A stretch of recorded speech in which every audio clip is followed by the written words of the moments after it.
Hello, good afternoon. Today we have our 19th Fenix infrastructure webinar about Fenix data services, data mover, and data transfer services. Today we have with us Martin and Sirin. Thank you, Martin and Sirin. I'd like to remember you about the ICI calls for proposals. We have opened the price until February 13. This call is addressed to researchers in need of scalable and interactive computing research, virtual machine services, active and archival data repositories. If you want to access the Fenix research, we can find all information on Fenix website. You can use the chat or Q&A options to make your questions, and all the questions will be answered at the end of this webinar. Sirin, Martin, we can share now. Thank you. I will share my screen.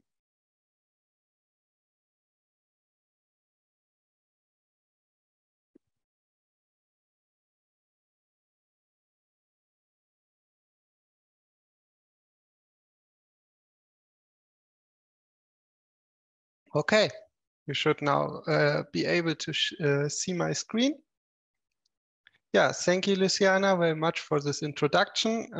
My name is Martin Liszewski. I'm working at the Jülich Supercomputing Center, and I'm part of the storage team. And today I want to present to you the Data Mover service. Yeah, first of all, I want to talk about what is the Data Mover service. Afterwards, I want to explain to you which features are already available and implemented. And in the end, I will show you the user how you can use it. And I prepared a little demonstration for it. Yeah, the Data Mover is a ICI-funded development project to develop such a data mover. We developed it in cooperation with two companies called MTC and Aquinet. And they already had an existing software to move data from A to B called Nodeum, which they then extended with features we requested. The software is obviously developed for all 5 ECI sites, so that it can run on all of the sites, namely BSC in Spain, CEA in France, Seneca in Italy, and CSCS in Switzerland. So yeah, we as JC, I just start where I left.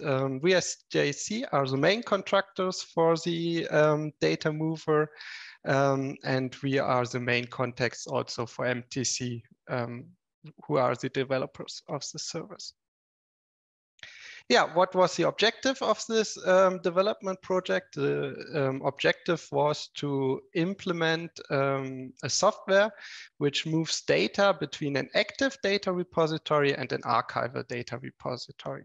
And the active data repository is represented by the HPC file systems on the local side, and the archival data repository is represented by the object store on the local side. And the idea is to move data between those two repositories, vice versa, either from the active store to the archival store or from the archival store to the active store.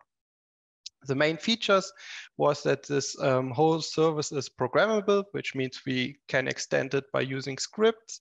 It has to have high speed, obviously to move a lot of data, a huge amount of data, and a lot of inodes at the same time.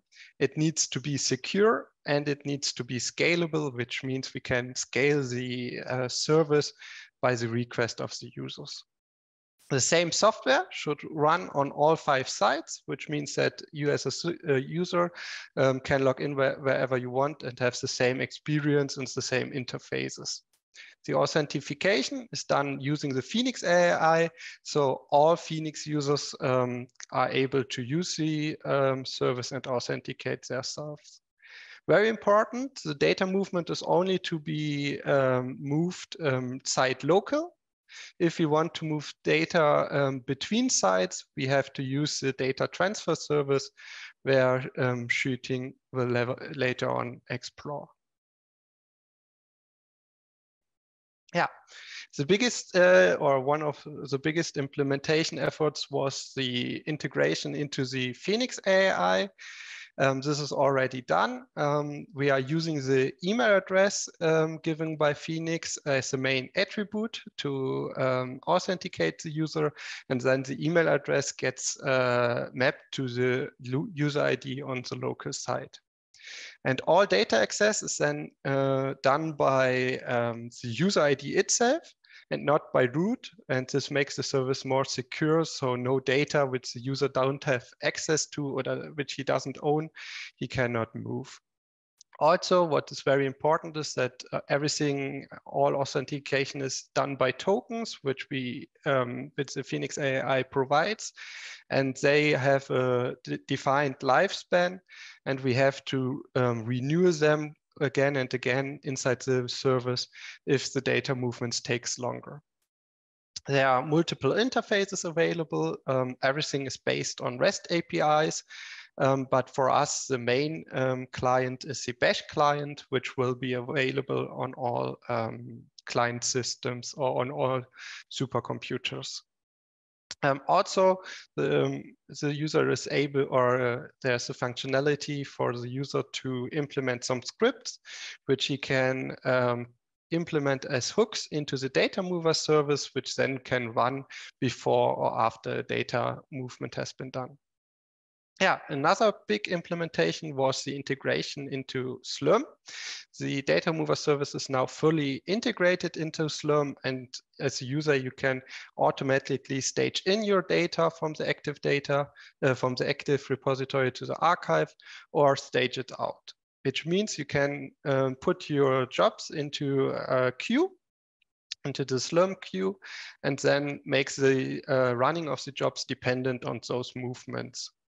The feature is already implemented, and we are pretty happy about it and testing it as internally, but right now it's not available for you as a user. I hope this will be available soon. Yeah, here I try to illustrate the whole data mover workflow for you as a user. And the top part is the most important part because this is the user space. As said, the main interface is the ND client. ND is short for Nodeum, and this is the command line client you can access. It's already available at our site on UDAC, and you can just log in there. Where whoever has access already to UDAC, just log in there, type ND, and you see the command line. The first thing the command line will ask you to do is to authenticate yourself. Therefore, you will be redirected to the Fenix AI, where you can authenticate yourself, and then a token gets generated, which will automatically be given to the client and passed through to the data mover cluster. And with that, we are already in the back end. In the back end on our side, we have 3 nodes building the data mover cluster, which is just a small cluster, which have directly access to the file systems, in our case, namely the $data file systems, large data and large data 2. And also the data mover cluster has direct access to our object store, and then the data can be transferred through the data mover cluster from A to B. And the token is used for authentication. On the right side, on the HPC file systems, we are using LDAP to map the email address to the corresponding user ID. And on the left side, we're using Keystone to directly gives the user the right user access. Yeah, as said, on our side, it's available on UDAC. Feel free to test it and play with it. The documentation can be found under this URL. But I also prepared a little demonstration to show you the feel of this tool. Here I'm logged in as my user under my user ID, Liszewski1, on UDAC 03. And just by typing ND, I'm using the ND client. And the first thing I here want to do is to list all tasks which are currently in queue or which are already processed. Therefore, I'm using the command task list. And what I always have to give, if I'm using the ND client, is to give this configuration file. So this parameter needs always to be given. It just sets some environment variables and configs the ND client. Yeah, if I press enter, the first thing you see is that the data mover is asking you to authenticate yourself. Therefore, you have to click on this URL. Then you will see this website and you have to type in the code given here. Therefore, I prepared a little screen recording. Hopefully it works. Yeah, here I inserted my code. I click on verify. And with this, you get redirected to the Fenix site where you can choose your IDP where you want to authenticate yourself. In this case, as I'm coming from a JC, I just type in JC, and in the drop-down menu, I choose my IDP. Yeah, and with that, I get redirected to our Unity, where I insert my username and password. And by clicking on sign in, I'm already signed in. If you see this web page, your authentication has been successful, and you can close this tab and return to your terminal. And if you look at your terminal once again, you will see that the command has returned now, and you will see a big list of tasks which have been run. In this case, for my example here, for example, we see that a lot of tasks has been done successfully, marked by the green done, and there are some tasks which finished with warnings. Yeah, and then I have a second example how to use this client. Obviously, we want to do some data movement. What I want to do is to move some data from large data 2 to the object store. Here I copied the command which I need to execute. First of all, the ND clients and the config, which is already set that we always have to give it. And then we choose the task we want to do. In this case, I want to do a copy. There's also a second option to move the data, which is more or less the same than a copy, just that the move deletes the source after the success of the movement. So this means that a move after a succeeded move, the source does exist, and after a succeeded copy, the source does exist. Yeah, the next parameter I have to give is the project I'm choosing. This is the project I'm choosing to access the object store. So this is the project name of the project where the data will be stored in the object store. In this case, I'm using the project name storage test data. Then I'm giving the source of the movement. Obviously, I'm moving from large data 2. And what do I want to move? I want to move myfile.txt. And this myfile.txt is stored directly in the project directory storage test data. And the last parameter is the destination. Where do I want to move my data to? I want to move it to the object store. And here I'm creating a new container named my new container, which then will be created. And the file will be stored inside of this container. Yeah, here we see this command live in action. I have to execute it. Yeah, I pressed enter. Yeah, now you see a little loading bar, which indicates you to use that the movement is in process. And afterwards, when the movement has been successfully done, the command will return, and you will see that in this case here, one file has been successfully moved to the object store, and the data movement has been done. Obviously, this is a very short example and very simplistic. There are a lot more options to the ND client. For example, you can choose whether you want to copy whole directory trees recursively, or if you want to overwrite inside the destination, and so on. Everything is documented in the link I showed before.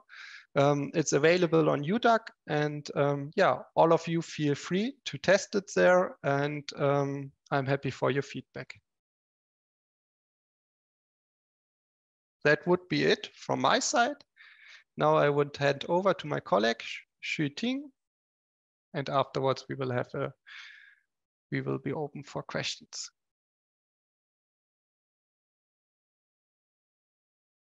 Thank you, Martin.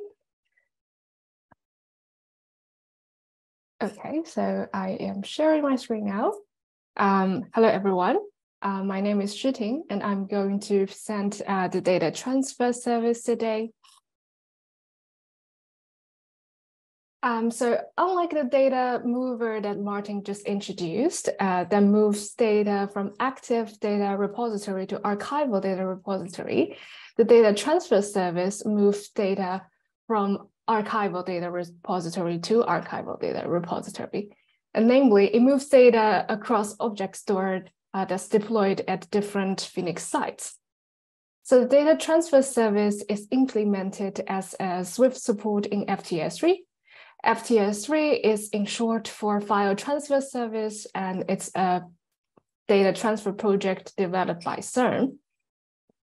Right now, our FTS server at BSC are providing a REST API and Bash clients to be connected to. The data transfer workflow with the data transfer service and FTS is shown in the figure here. Basically, the user would need to authenticate to FTS REST server via Fenix AI. When authenticated, the job information will be then sent from FTS REST server to FTS. The data transfer is completed by FTS first pulling the data from Swift store number 1, and then pushing the data to Swift store number 2. Now I would like to show you in details how exactly you can use the data transfer service. And before you do that, you have to make sure that you've satisfied the following requirements. The first one being that you should have valid credentials for Phoenix AI. That means you should have an account from one of the Phoenix hosting sites IDP or an HBP account. Secondly, you should have access to the source and destination storage endpoint, meaning that you should have access to the object stores, obviously. And lastly, you need an FTS REST client package installed. It's available from the link here. Well, anyways, this client package allows you to use FTS commands to communicate to the FTS server. So the first step to use the data transfer service will be to obtain an OIDC token. So to do that, you can go to fts.psc.es. So on the website, this Phoenix AI login page will prompt up, and it is very similar. I think it's just the same with what Martin just showed. Basically, you log in with your credentials, and then when it's finished, you should be able to see this web page. So on this web page, it gives you intel on your own email address and the user DN. This is something for FTS. And most importantly, an access token. So this access token you can save for later usage. So this is the easiest way to obtain an OIDC token for most users. And of course, you can do device code flow, which is, again, very similar to what Martin just showed, so that you don't need to use the web GUI to have an access token. You can get it via command line. Okay, the second step to use the data transfer service will be that to prepare credentials for object stores. Firstly, you will need a project ID for each object store. To obtain that, you can either go to OpenStack dashboard and you find identity tab, and there you find a projects tab, and there you can see a list of projects that you're involved. Or if you have OpenStack client installed, you can just open a terminal and type OpenStack project list, and there you can have the project IDs as well. Additionally, I would like to mention that for object store at CSCS and JSC, you will need a corresponding OS token. You can find out how to obtain OS token on their official documentation on how to use their object store. So for example, for object store at BSC, you don't need to specify OS token in particular for the data transfer service.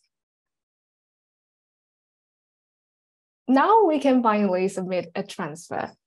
So with command, it works as follows. So you use the FTS REST transfer submit command, and then you do -s, and this is giving the FTS endpoint.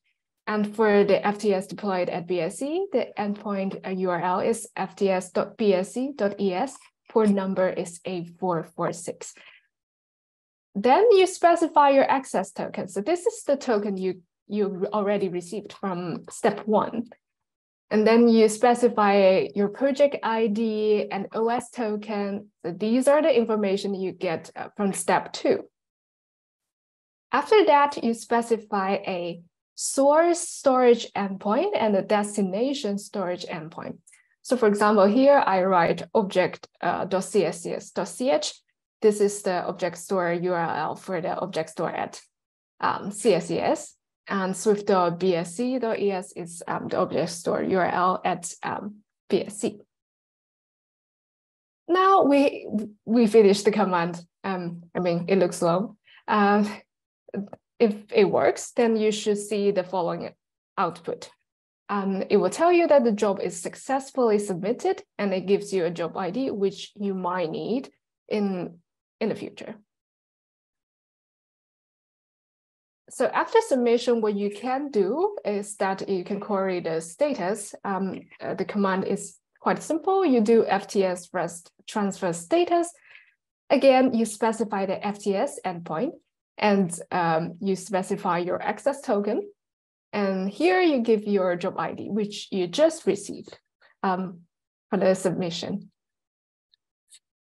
In addition to that, we have commands to, for example, list all transferred.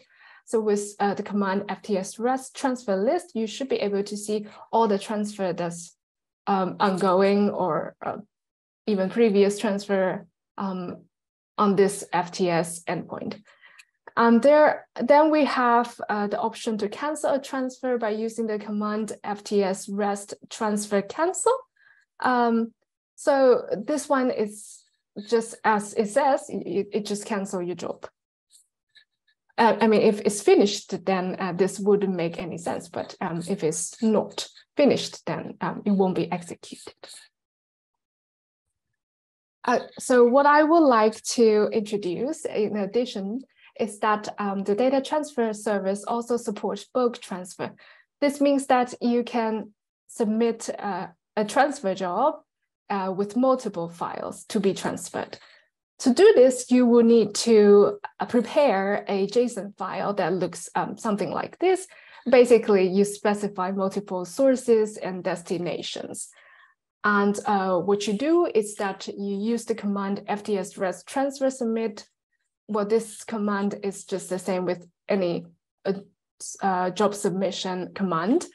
And instead of giving source and destination as we see in step 3, for this, you simply do -f, and then you give your JSON file. And then this job will execute it and multiple files will be transferred. So here I would like to say that we have prepared a demo. So this demo is just showing everything that I just introduced. And we also have a user manual.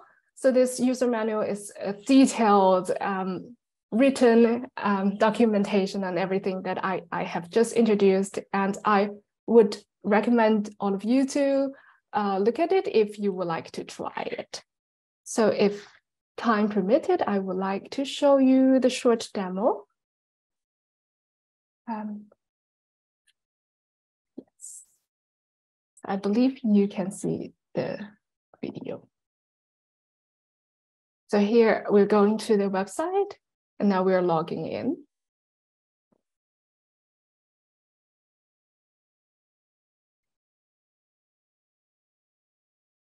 So this is the page where you will see if it works. And we are just saving the token.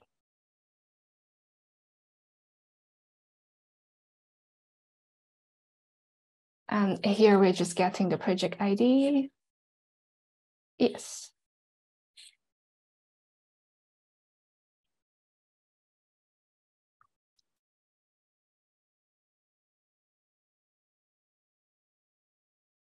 And this is just to show you that, so these are the containers inside the object store. And what's in it, the objects. And that was the object store at BSE. And now we are showing you how it looks for the object store at CSCS. Basically, now we're getting the OS token and the project IDs. Yes.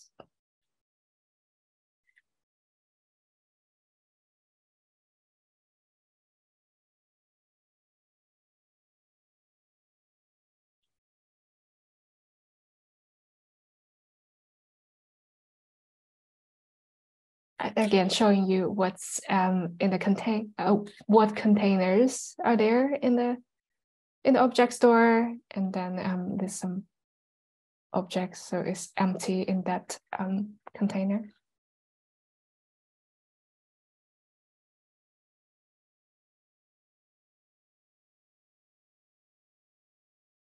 This is additional commands which is not introduced in the slides actually, but so this is just a simple "who am I" command, which gives your account details.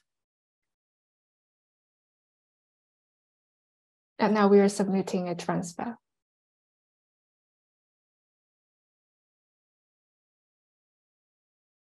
Again, this is to give the FDS endpoint, and we need to give the access token. And source destination, source storage endpoint, and the destination endpoint.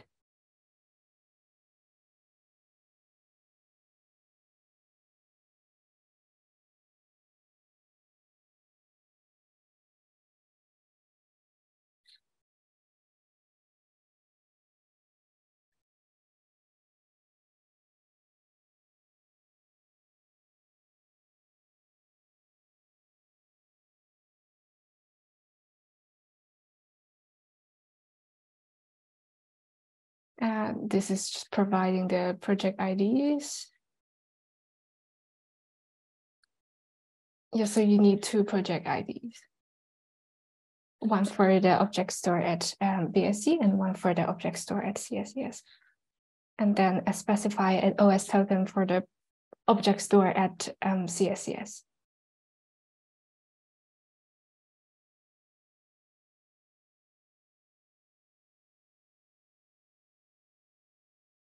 Okay, so now it says it's successfully submitted. And we can query the status of it.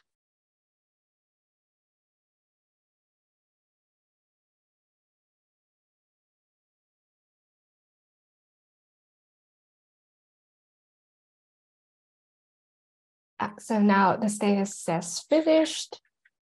We can just verify if it's there. So now you can see previously said that it was empty, and now we have something moved there. Okay. Mm-hmm. Okay. Thank you very much, everyone. And thank you for listening. And if you have any question, I believe now is the time to ask, and we can try our best to answer.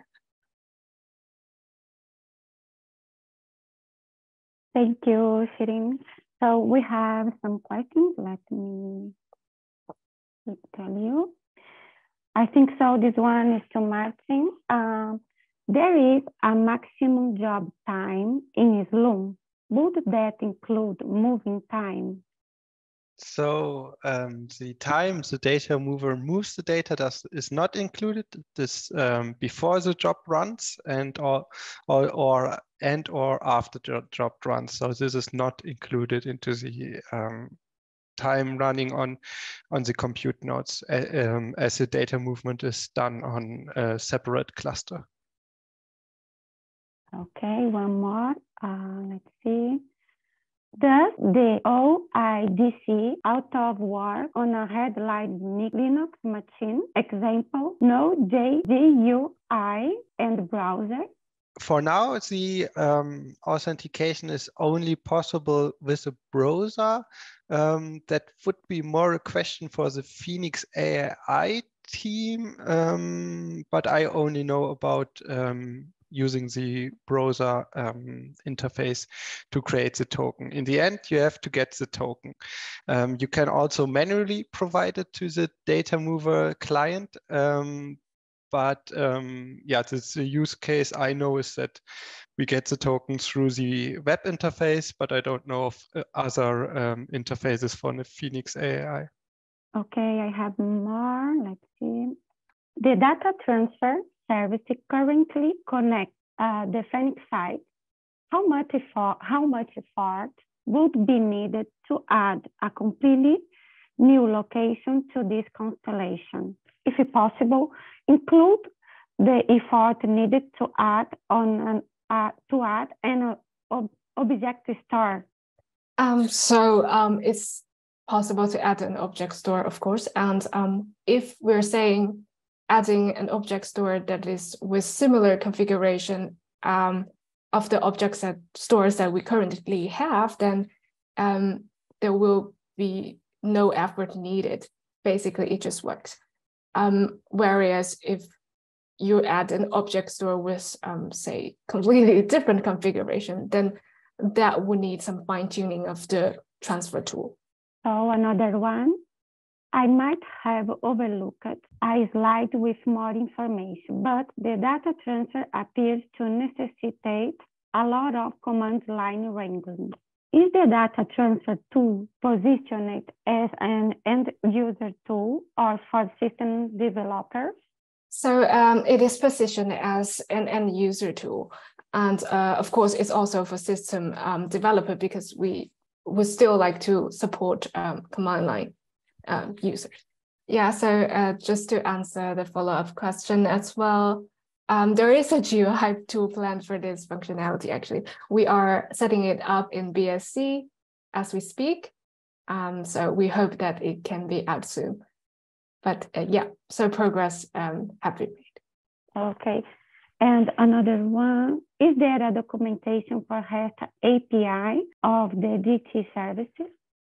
So there is a documentation provided by the FDS team, and I guess I can type that in the answer.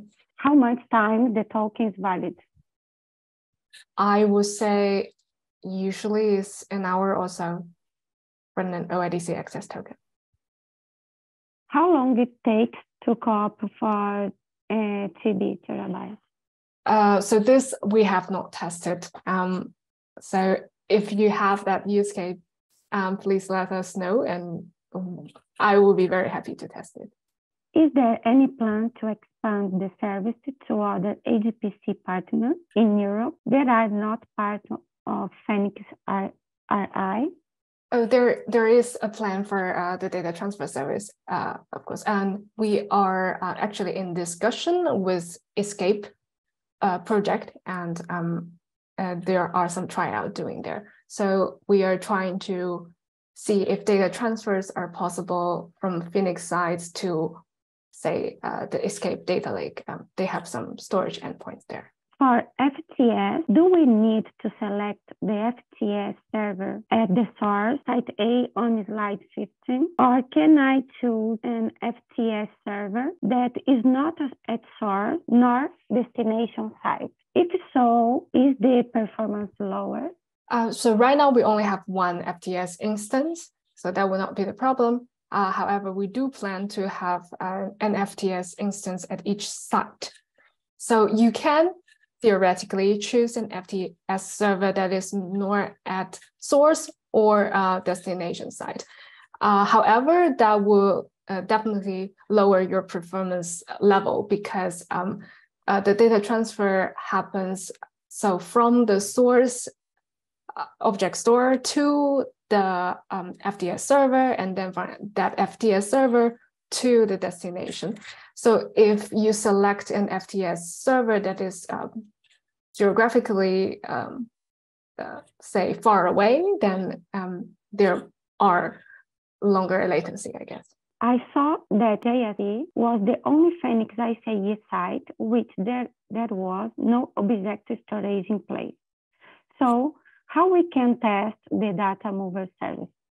This is a good question. So indeed, the object store at JSE is not part of ICEI project. So you don't have access to it if you have, say some resources located for your project in ICEI. But we consider the data transfer service as simply an infrastructure service. So we provide service for those users that already have access to the object store at JSE, and for them to move their data from JSE to other sites. Or just to follow up on this answer, so there is an object store available, as Shiting said, and I know a lot of Phoenix projects already have access to it, and you can request access to it. That's also possible, yeah. Okay, one more. Does the data center data mover support dynamic on the demand file system mounting from different systems?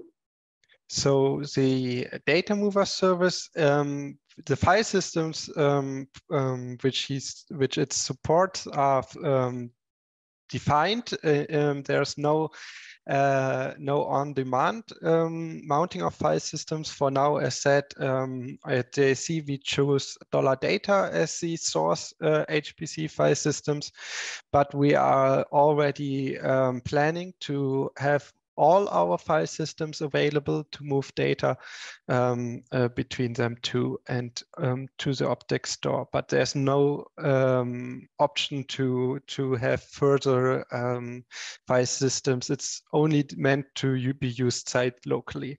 The more difficult part of performing data moving or data transfer is the error management for cases where the move transfer cannot be completed. Do the data mover and FTS3 attempt retries in case of failure?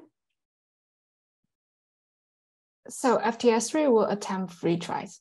I think by default 3 times, and you can define that by yourself when you submit a transfer. So for data mover, there's the option to see, obviously to list a task and see which files failed. I don't think there's for now an option to automatically redo the movement if something fails, but you can obviously redo the tasks and it will try it again. But for now, there's no retries. I think it's also a little bit more, the question is also a little bit different than on Shiting's side or on the data transfer service, as we are only moving data site locally. JSC Object Store is not funded by the Fenix, but provided in kind. Yeah. Remembering that we have the Praise IC call, it is open just now, so you can apply for it. If you want to access the Fenix resource, you can find all information on Fenix website. We appreciate if you answer our survey about this presentation, and thank you very much to all to be here with us. We can get in contact with us by ACE coordination email, Fenix social media. Thank you very much. We are happy to be with all of you today. Thank you.